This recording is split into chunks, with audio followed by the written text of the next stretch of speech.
ఆకలితో ఉన్న ఫ్యాన్స్ కి ఒక మాస్ బిర్యానీ దొరికినట్టయితే దొరికింది రా మచ్చ మచ్చ సాంగ్ అయితే. దానికి నిదర్శనమే మనం ఇప్పుడు చూస్తున్న ఈ మాస్ జాతర.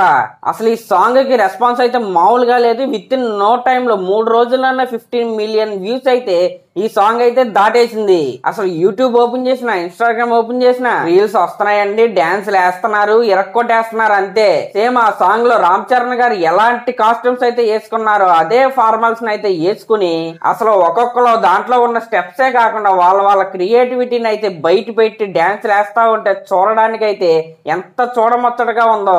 కొంతమంది ఆ సాంగ్ రిలీజ్ అయినప్పుడు ఏమన్నారంటే, ఇవేం స్టెప్స్ రామ్ చరణ్ గారితో ఇలాంటి సింపుల్ స్టెప్స్ చేపిస్తారంటే అన్నారు. అలా అన్న వాళ్ళు అందరూ ఒకసారి అయితే వేసి చూడండి, మీకైతే తెలుస్తుంది. అసలు రీల్స్ చేసే వాళ్ళు ఎంత కష్టపడుతున్నారో వాళ్ళకే తెలుస్తుంది. రామ్ చరణ్ వేసాడు కాబట్టి ఆ స్టెప్ సింపుల్ గా కనపడుతుంది. అదేమి మీరు అనుకున్నంత సింపుల్ ఏమి కాదు, ఏదో ఎట్టెట్ట అనేది అయిపోదు. ఆ స్టెప్ వేస్తుంటే కన్ను ఆర్పకుండా జనాలు మిమ్మల్నే చూస్తా ఉండాలి. అది గ్రేస్ అంటే, అది రామ్ చరణ్ గారికి బ్లడ్ లోనే ఉంది కాబట్టి ఆ స్టెప్ ఇప్పుడు అంత వైరల్ అయింది, ఎంతమంది ఆదరణ అయితే పొందింది. ఇంకా దీనికే ఎలా అయిపోతే ఇంకా రిలీజ్ అవబోయే సాంగ్లు ఇంకా 3 సాంగ్స్ అయితే ఉన్నాయి. మామూలుగా ఉండవు ఆ సాంగ్స్ అయితే. రామచ్చ మచ్చ సాంగ్ జస్ట్ శాంపుల్ మాత్రమే. టీజర్ అయితే దసరాకైతే రిలీజ్ అయిద్దని అయితే చెప్పారు. ఆలోపే ఈ సాంగ్ నాకు తెలిసి 100 మిలియన్ వ్యూస్ అయితే ఖచ్చితంగా దాటిద్ది. కాబట్టి గేమ్ చేంజర్ ప్రమోషన్స్ అయితే ఆల్రెడీ 5th గేర్ లోనే వెళ్తాయి. ఇంకా రాబోయే రోజుల్లో అసలు మామూలుగా ఉండదు. ఇంకా ఫ్యాన్స్ అయితే రెడీగా ఉండండి. అలాగే నా ఛానల్ కనుక మీరు ఫస్ట్ టైం చూస్తున్నట్టయితే సబ్స్క్రైబ్ చేసుకున్నారో ఒక కామెంట్ అయితే చేయండి. Thank you.